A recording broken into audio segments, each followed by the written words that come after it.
Deretan mobil mewah dari berbagai merek bergengsi ini terparkir di sebuah garasi rumah milik seorang konglomerat yang asetnya mencapai puluhan triliun rupiah.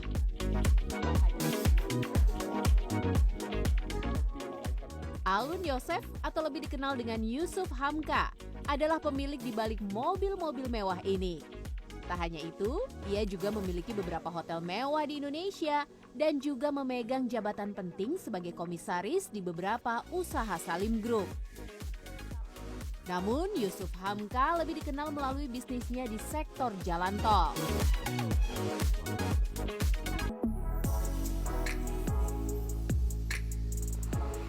Mengendarai mobil bercorak oranye, Yusuf Hamka mengajak saya menyusuri salah satu tol miliknya, Tol Depok Antasari.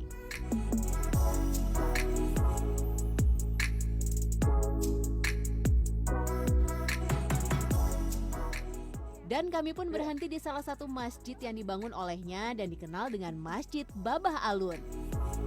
Kehadiran sosok sederhana ini langsung menarik perhatian warga. Yusuf Hamka berbagi cerita mengenai bagaimana ia mulai membangun bisnisnya.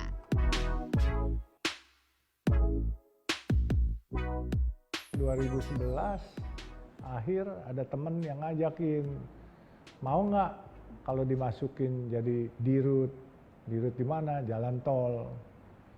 Terus dia bilang, dia malah yang minta tolong deh lu jadi dirut katanya.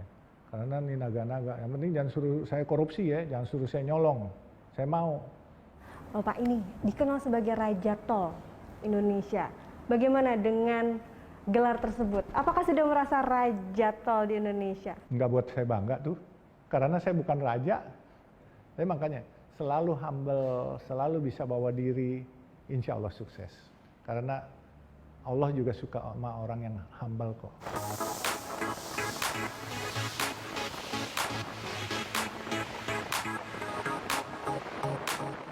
Setelah menyusuri Tol Depok Antasari dan berbincang banyak mengenai bisnisnya, Yusuf Hamka mengajak saya bernostalgia ke tempat ia menghabiskan masa kecil hingga remaja, yakni di kawasan Pasar Baru, Jakarta Pusat.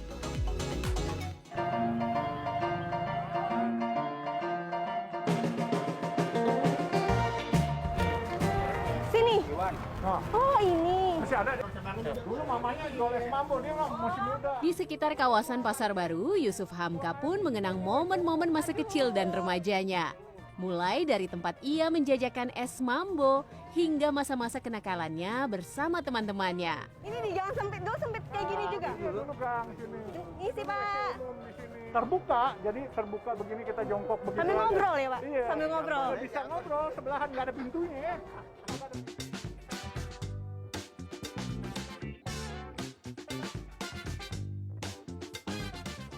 Yang mana nih, Pak, rumah Bapak? Zaman dulu. Dulu rumah, sekarang saya udah bangun ruko. Dulu rumah masih kumuh, dulu depan belum aspal, masih tanah merah. Ini sekarang ya kumuh lah, tapi mendingan udah jadi ruko, coba aja lihat. Tapi udah nggak ditempatin jadi kantor buat ponakan saya ini.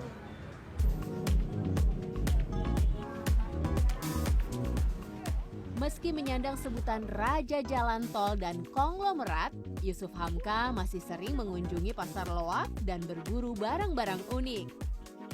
Abah kan penghasilannya sehari miliaran. Kok masih mau nih ke pasar loak nih beli barang-barang bekas ke pasar langsung? Bukan barang-barang bekas, barang-barang yang susah dicari di mal-mal, di toko-toko yang kebenaran hari libur kebutuhannya saya ada. Sehingga kita bisa saling berbagi. Ini kan kita menghidupkan UMKM. Iya kan, pasar luar ini kalau bukan kita yang beli siapa? Nungguin orang satu persatu susah.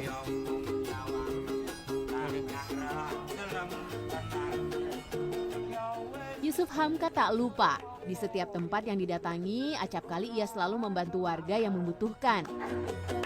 Sehatnya? Sehat, Pak. Yusuf Hamka pun masih sering mencicipi makanan pinggir jalan.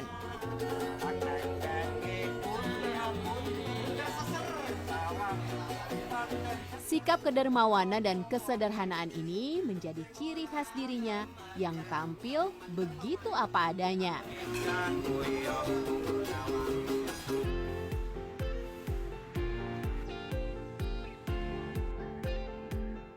dia, kediaman milik Yusuf Hamka, tempat di mana ia menghabiskan waktu bersama keluarganya. Terlahir dari keluarga sederhana dan sempat bercita-cita menjadi tukang parkir, kini ia tinggal di kawasan elit ibu kota. Ini bekas pacar saya, yang sekarang jadi istri saya. Iya kan? Kalau ini putra saya, Yang pertama. yang putra pertama, Faisal Hamka, ini Fitria Yusuf, ini Farid. Ini ya, itulah pedagang es mambo yang dulu gitu. Anak kampung Ya, anak kampung ya. Tapi Allah kasih rezeki kota kan lumayan juga kan gitu.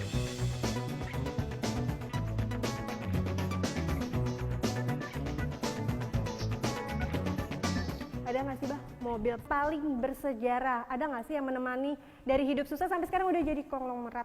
Yang mana nih, Bah? Yang ini nih, yang Toyota Forte ini. Hmm, Ini sudah membawa nganterin anak saya, tiga-tiganya sampai jadi sarjana semua, diantar sekolah, nganterin istri saya ke pasar, kadang-kala juga nganterin saya. Jadi almost 20 years lah, 20 tahun nih mobil.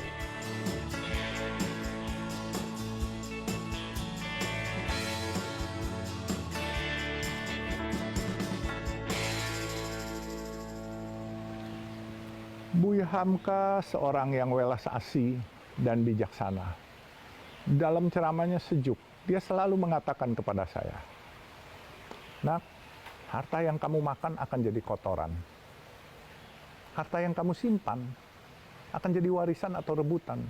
Tapi harta yang engkau sedekahkan akan menjadi tabungan yang paling abadi di hari nanti."